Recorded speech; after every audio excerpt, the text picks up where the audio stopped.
नमस्कार. तुमच्याकडे एक भन्नाट आयडिया आहे, बिझनेस आयडिया, स्टार्टअप आयडिया आहे. पण तुम्हाला ती प्रेझेंट करायची आहे आणि तुमच्या व्यवसायासाठी तुम्हाला इन्व्हेस्टर शोधायचे आहेत.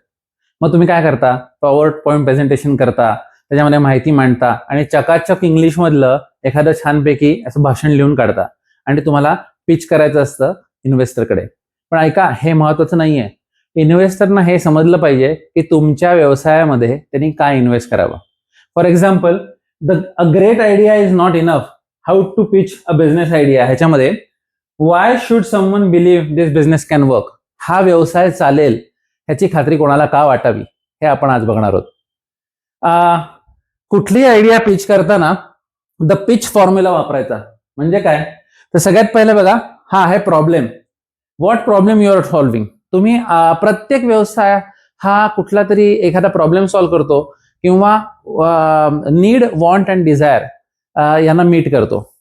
तर आपण हे डिटेलमध्ये बघणार आहोत. दुसरं, कस्टमर.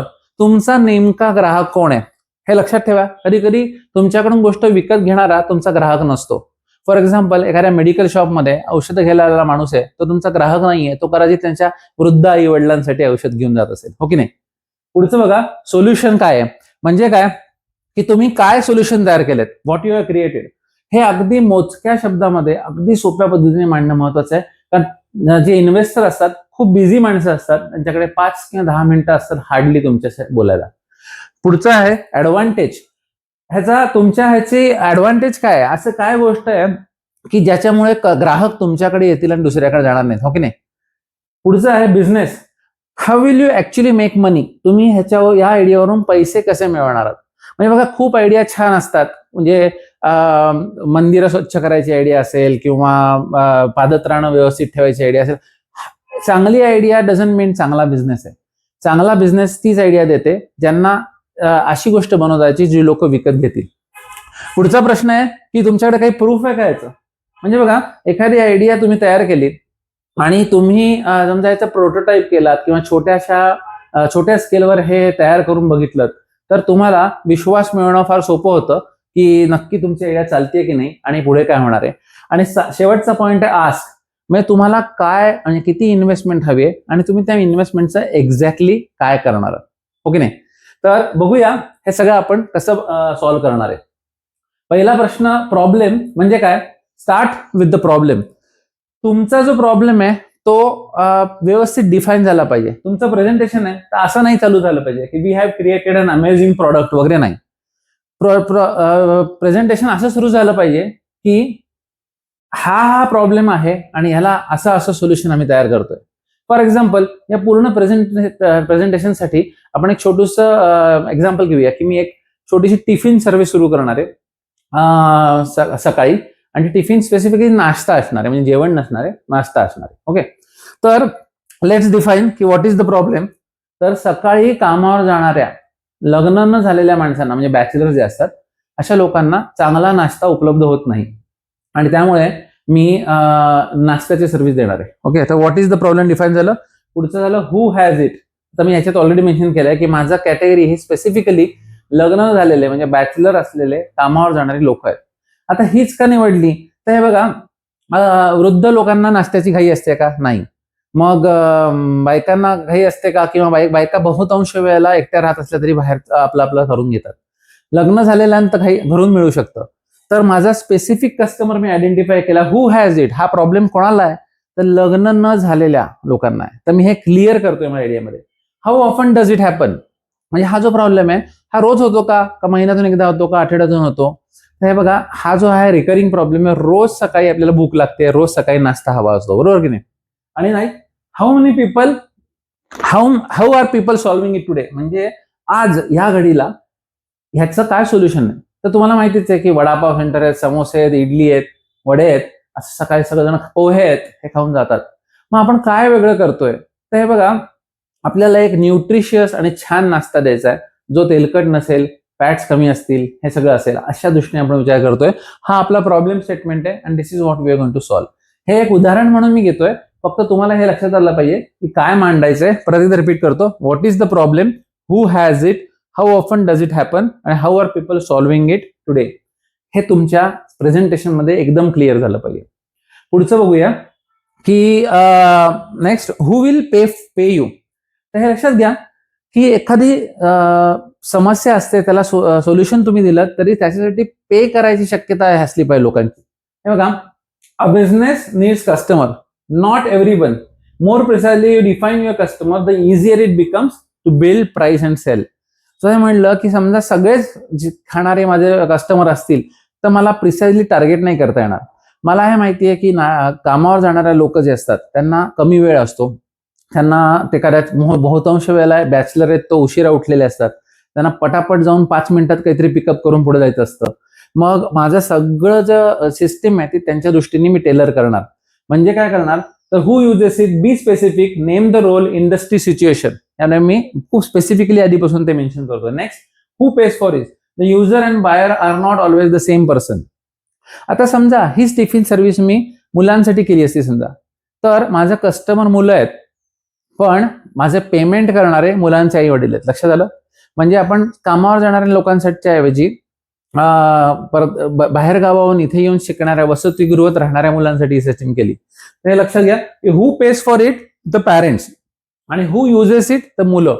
तर आपण समजा मुलांना फोकस करून गोष्टी बनवल्या नाहीत, म्हाताऱ्या माणसांना फोकस करून गोष्टी बनवल्या, म्हणजे मऊ खायला सोपे अन्न, कमी तिखटाचे, कमी चमचमीत, तर विकलं जाईल का? नाही. त्यामुळे हु विल पे यू हे महत्वाचं आहे, पण हु युजेस इट हे पण महत्वाचं आहे. आणि हु विल पे यू मध्ये हा माणूस कशा पद्धतीने विचार करेल तुमच्या ह्याचे पैसे भरताना, हा बहुत महत्वाचा आहे. हे बघा, लहान मुलांसाठी ज्या ज्या गोष्टी बनवल्या जातात त्याच्यासाठी पालक पैसे मोजताना विचार करत नाहीत, त्यामुळे कायम जास्त खर्च करतात. पण पुरुषांसाठी ज्या गोष्टी बनवल्या जातात त्या खूप विचार होतो. महिलांसाठी ज्या वस्तू असतात त्याच्यामध्ये पण खूप विचार होतो, पण महिलांचं असं असतं की एखादी गोष्ट घ्यायची तर घ्यायची, ते मग ते साठवून घेतात. त्यामुळे प्रत्येक ग्रुपला केटर करताना एक वेगळा व्ह्यू पॉइंट असतो. त्याच्या पुढचं गोष्ट की वाय विल दे पे, म्हणजे what pain or gain makes this worth money. म्हणजे तुम्हाला एकदम प्रिसाइजली मांडता आलं पाहिजे की ह्याला पैसे द्यायला लोक तयार होतील का आणि का. तर कसं की आता आपण दोन्हीचे पाहिलं की समजा आपण नोकरवाल्या माणसांसाठी करतोय का वसतिगृहातल्या मुलांसाठी करतोय, त्याप्रमाणे आपल्याला पॅकेजिंग, प्रोडक्ट प्रेझेंटेशन आणि प्रोडक्ट हे तिन्ही बदलायला लागतं. आणि मग त्यांची बरोबर नीड सॅटिस्फाय केली तर आपल्याला पेमेंट मिळू शकतं.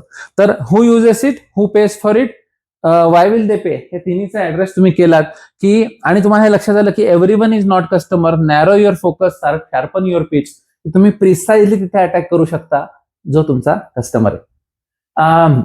पुढे, what exactly are you offering.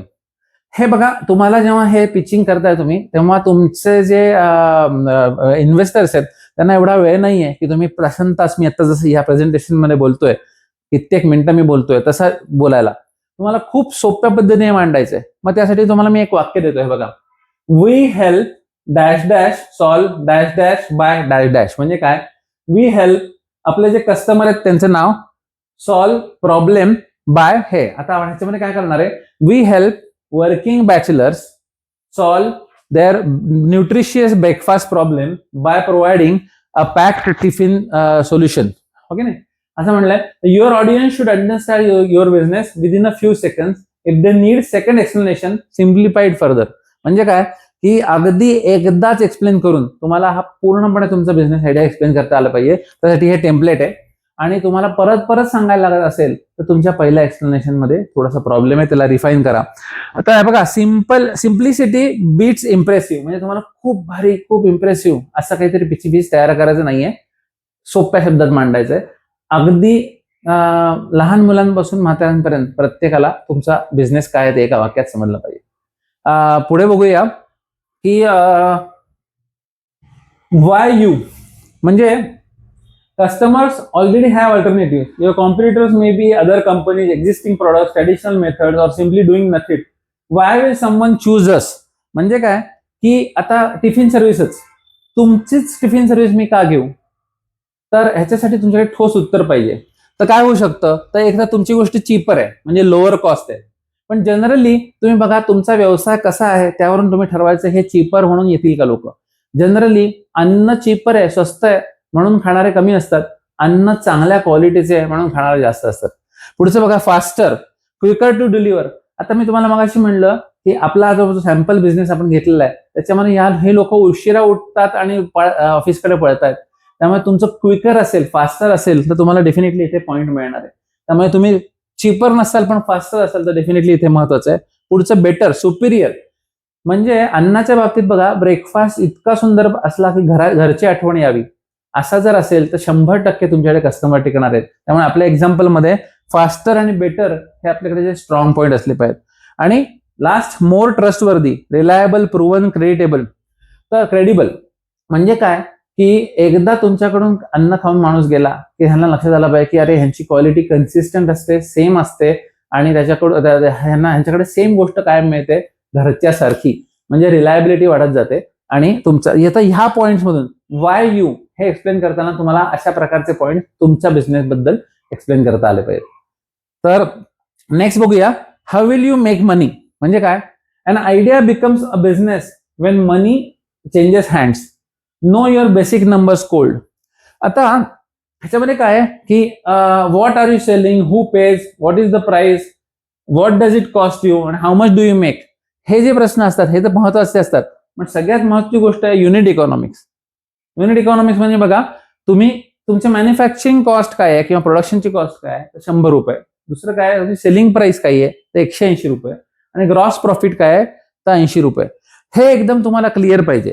आता हे क्लिअर कसं करायचं, तर आता आपण ब्रेकफास्टला आलो तर आपल्याला समजा आपल्याला एक न्यूट्रिशियस हाय प्रोटीन ब्रेकफास्ट द्यायचा आहे, तर आपल्याला त्याच्यातल्या प्रत्येक इन्ग्रेडियंटची कॉस्ट, त्याचं व्हेरिएशन किती होतं साधारण बाजारामध्ये, आणि साधारण प्रत्येक डिशमध्ये त्याचं इन्ग्रेडियंट किती जातात, हे करून आपल्याला ही एक प्लेट कितीला पडते हे तुम्हाला माहिती पाहिजे. त्याचं माप दरवेळेला सेम पाहिजे आणि तेच माप देताना तुम्ही त्याला सेलिंग प्राइस काय लावणार आहेत ही पण जस्टिफाईड पाहिजे. आणि ती झाल्यावर तुम्हाला हा ग्रॉस प्रॉफिट म्हणजे काय, डायरेक्ट जो नफा मिळतोय तो किती पाहिजे. ह्याच्यामध्ये तुमच्या आता इतर मेहनत किंवा युटेन्सिल्स आणि ह्या गोष्टी पण तुम्हाला धरायला लागतील. पण नेट प्रॉफिट ही वेगळी गोष्ट, ग्रॉस प्रॉफिट, पण हे तुमच्या डोळ्यासमोर क्लिअर पाहिजे. आणि युनिट प्राइसिंग तुम्हाला क्लिअर पाहिजे. मग काय, सिंपल युनिट इकॉनॉमिक्स मध्ये काय करतो, if you cannot explain how you make money in simple terms, the business model is not ready. आता तुम्ही कुठलीही सर्व्हिस द्या, तुम्हाला इतर छुपे खर्च सोडून जे सरळ सरळ दिसणारे खर्च आहेत हे जर एक्सप्लेन करता येत नसतील, तुमचं मॉडेल तिथेच फेल झालं. तुमचे इन्व्हेस्टर तुमच्याकडे इन्व्हेस्टमेंट करायला येणार नाहीत. त्यानंतर ही सगळी गोष्ट तुम्हाला शोधायचीच आहेत. आता पुढे काय, तर 6व्या स्टेपमध्ये don't tell me, prove it. म्हणजे काय, the strongest speech contains evidence not enthusiasm. A small real world test is often more valuable than brick prediction. म्हणजे काय की तुम्ही फार खुश असाल, तुम्ही फार एक्सायटेड असेल तुमच्या बिझनेससाठी, पण तुम्ही हे करून पाहिलंय का, प्रोटोटायपिंग करून पाहिलंय का, तुम्ही ऍक्च्युअली तो जो नाश्ता देणार आहात तो तयार करून पाहिलाय का, तुम्ही त्याला 4 लोकांना खायला घातलंय का, म्हणजे तुमचं सोल्युशन हे बाजारापेक्षा बेटर आहे हे तुम्हाला माहिती आहे का. तर ह्याच्यामध्ये प्रत्येक वेळेला तुमचा बिझनेस कुठला आहे त्याप्रमाणे तुमच्या आयडिया बदलत जातील, प्रोटोटायपिंगच्या हे बदलत जातील. पण काही वेळेला तुम्हाला मॅन्युफॅक्चर करणंच इतकं महाग असेल की इन्व्हेस्टरशिवाय शक्य नाही. पण त्यावेळेला कमीत कमी proof of concept he validate करून घेतली, 100 लोकांशी बोललो, त्यांचा फीडबॅक घेतला, तुम्हाला ह्याची गरज आहे का, तुम्हाला अशा प्रकारचं प्रोडक्ट आलं तर विकत घ्यायची इच्छा आहे का, असेल तर किती रुपयाला तुम्ही विकत घ्याल, अशा प्रकारचे प्रश्न तुम्ही विचारले असतील तर बघा, customer interviews, prototype testing, first customer and pre orders, actual sales, repeat purchases आणि कस्टमर फीडबॅक हे तुमच्याकडे असेल तर तुम्हाला इन्व्हेस्टमेंट घेणं अजून स्ट्रॉंग होत जाईल. तुम्हाला पिचिंग खूप स्ट्रॉंग होत जाईल. स्पेसिफिकली जर तुमचे ऍक्च्युअल सेल्स आणि रिपीट परचेसेस असतील तर इन्व्हेस्टरला इन्व्हेस्ट करताना त्याचीही रिस्क कमी होते. त्यामुळे तो तुमच्याकडे अगदी सहजपणे इन्व्हेस्ट करेल. तर तुमच्या पिचमध्ये या गोष्टी कव्हर झाल्या पाहिजेत. तुमचा कस्टमर फीडबॅक असेल, त्याच्यावर तुमचं गुगल रिव्ह्यू पेज असेल, त्याच्यावर रिव्ह्यू आले असतील, किंवा अमेझॉन किंवा ह्याच्यावर तुमचं प्रोडक्ट असेल तिथे तुमचे रिव्ह्यू आले असतील, तर तो एक अजून एक ऍडेड ऍडव्हान्टेज असेल. 7व्या स्टेपला know your numbers. Know your numbers मध्ये तुम्हाला जेव्हा एखादा प्रेझेंटेशनच्या वेळेला तुम्हाला कोणी विचारेल की करंट सेल्स काय आहेत, म्हणजे आज रेव्हेन्यू काय आहे, नंबर ऑफ कस्टमर्स किती आहे साधारण, म्हणजे तुमच्याकडून कोण घेत आहे साधारण, नंतर कॉस्ट पर युनिट काय आहे, नंतर सेलिंग प्राइस काय आहे तुमची, ग्रॉस प्रॉफिट काय आहे, इन्व्हेस्टमेंट किती हवी आहे, हे सगळे प्रश्न विचारल्यावर तुम्हाला भांबावून नाही जायला पाहिजे. साधारण तुम्हाला हे लक्षात आलं पाहिजे की समजा तुम्ही ऑलरेडी करत असाल तर ही पिच आहे, तर तुम्ही अजून बिझनेसमध्ये आलाच नसाल, फक्त आयडियावर पिचिंग करत असाल तर मग वेगळी गोष्ट आहे. पण जर तुम्ही करत असाल तर हे सगळे नंबर्स तुमच्याकडे असले पाहिजेत, कारण पैसे हा डायरेक्ट रिझल्ट दाखवतात की काय ही गोष्ट चालते की नाही. सगळ्यात महत्वाची गोष्ट म्हणजे इन्व्हेस्टमेंट किती हवी आहे तुम्हाला आणि इन्व्हेस्टमेंटचं नक्की काय करणार आहे हे आपण आता बघणार होतो. Basically don't try to impress, prove it. म्हणजे काय, मी आता रिपीट करतो आपण आता काय काय बोललो. आपल्याला एक फाइंड अ रिअल प्रॉब्लेम, आपल्याला एक खराब प्रॉब्लेम शोधून काढायचा आहे जो आत्ता अस्तित्वात आहे, त्यासाठी तुम्ही सोल्युशन प्रोव्हाइड करणार आहे. ही कधी कधी गरज, इच्छा किंवा आकांक्षा सुद्धा असू शकते बरं का. म्हणजे परत एकदा सांगतो, मी मागच्या काही व्हिडिओजमध्ये हे सांगितलेलं आहे. वडापाव ही गरज आहे, पिझ्झा ही इच्छा आहे आणि आयफेल टॉवरच्या शेवटच्या मजल्यावर बसून तिथे पेस्ट्री खाणं ही आकांक्षा आहे. म्हणजे गरज ही जनरली भूक सॅटिस्फाय करते, इच्छा भूक सॅटिस्फाय झाल्यानंतर एक नेक्स्ट स्टेप असते, तेव्हा तुम्ही एक स्पेसिफिक गोष्टीची इच्छा करता. आणि आकांक्षा म्हणजे ही अशी असते की ती स्पेसिफिक गोष्ट मी अगदी गगनाला भिडेल अशा ठिकाणी जाऊन खाणार आहे किंवा ती करणार आहे. तर फाइंड अ प्रॉब्लेम, नंतर अंडरस्टँड युअर कस्टमर. मी मगाशीच म्हटलं की खरा कस्टमर हा तो विकत घेतोय, पैसे भरतोय तो नसून दुसरा असू शकतो. पुढचं बिल्ड अ युजफुल सोल्युशन. नंतर टेस्ट इट, जसं मी म्हटलं फीडबॅक घ्या, लोकांना द्या, सॅम्पलिंग करा, काय वाटतंय बघा. नो युअर नंबर्स, म्हणजे प्रत्येक गोष्ट युनिट प्राइसिंग पासून मार्जिन्स पासून सगळ्या गोष्टी तुम्हाला माहिती असल्या पाहिजे. आणि लास्ट प्रेझेंट द एव्हिडन्स. हे तुम्ही केलं तर तुम्ही एक चांगलं इन्व्हेस्टमेंट पिच बनवाल आणि तुम्हाला 100% इन्व्हेस्टर इन्व्हेस्ट करेल. धन्यवाद.